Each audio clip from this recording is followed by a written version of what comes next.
This is Delia again, and I'm still on chapter 12, The Awakening.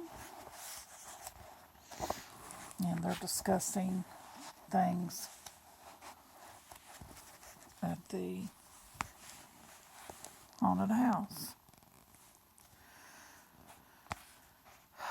Lena looked at him in surprise. She could have sworn he'd been in the druid room a minute ago to see it, she explained. Outside, thunder rumbled again. Through the open door, Lena saw a flashlight the night sky. There was another loud clap of thunder a few seconds later. "I hope it doesn't rain," Bonnie said. "Yes," said Caroline, who had been standing silent while Elena spoke to Matt. "It would be such a pity if nobody came." Elena glanced at her sharply and saw open hatred in Caroline's narrow cat-like eyes. "Caroline," she said impulsively, "look, can't you and I call it quits? Can't we forget what's happened and start over?" Under the cobra on her forehead, Caroline's eyes widened and then slitted again. Her mouth twisted and she stepped closer to Elena. "I will never forget," she said, and then she turned around and left. There was a silence, and Bonnie and Matt looking at the floor. Elena stepped over the doorway to feel cool air on her cheeks. Outside she could see the field and the tossing branches of the oak trees beyond. And once again she was overcome with that strange feeling of foreboding. "Tonight's the night," she thought wretchedly. "Tonight's the night when it all happens."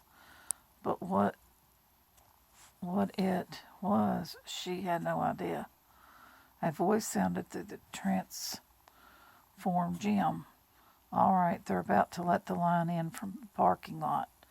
Cut the lights, Ed." Suddenly gloom descended, and the air was filled with groans and mechanical laughter, like an orchestra tuning up.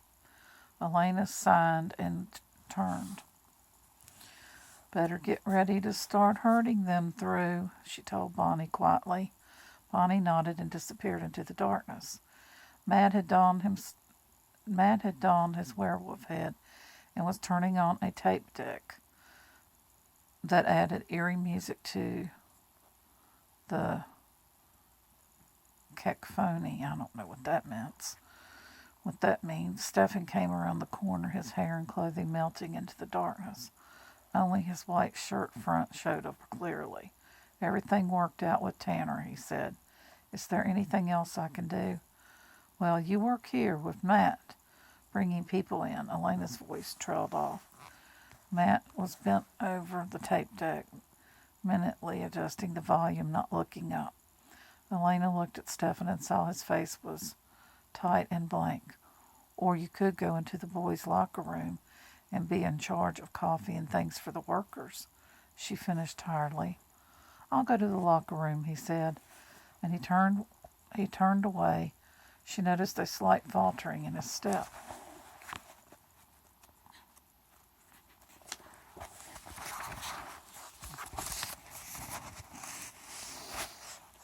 "Stefan, are you all right?" "Fine," he said, recovering his balance. "A little tired, that's all." She watched him go, her chest feeling heavier every minute. She turned to Matt, meaning to say something to him, but at that moment the line of visitors reached the door. "Show's on," he said, and crouched in the shadows. Elena moved from room to room, troubleshooting. As years before, she had enjoyed this part of the night the most, watching the gruesome scenes being acted out and the delicious terror of the visitors. But tonight there was a feeling of dread and tension underlying all her thoughts.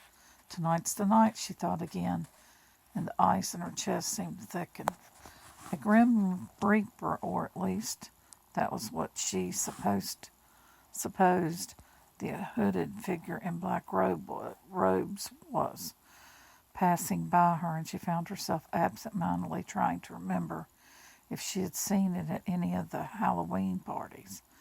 There was something familiar about the way the figure moved. Bonnie exchanged a harassed smile, and the tall, slender witch who was directing traffic into the spider room several junior high school boys was slapping and dangling rubber spiders and shouting and generally making a nuisance of themselves.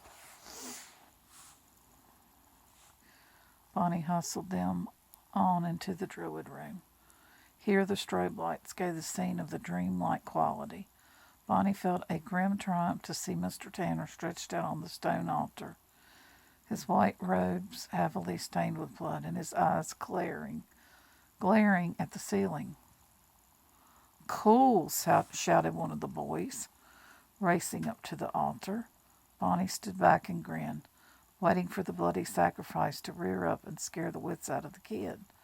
But Mr. Tanner didn't move, even when the boy plunged a hand into the pool of blood by the sacrifice's head.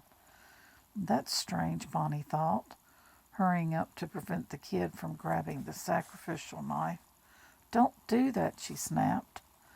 So he held up his gory hand instead, and it showed red in every sharp flash of the robe. Bonnie felt a sudden irrational fear that Mr. Tanner was going to wait until she bent over him and then make her jump. But he just kept staring at the ceiling. "Mr. Tanner? Are you okay? Mr. Tanner? Mr. Tanner!" Not a movement, not a sound, not a flicker of those wide, white eyes. "Don't touch him!" Something in Bonnie's mind told her suddenly and urgently. "Don't touch him! Don't touch him! Don't touch him!" Under the strobe light, she saw her own hand move forward, saw it grasp Mr. Tanner's shoulder and shake it, saw his head flop bonelessly forward toward her. Then she saw his throat, and then she began to scream.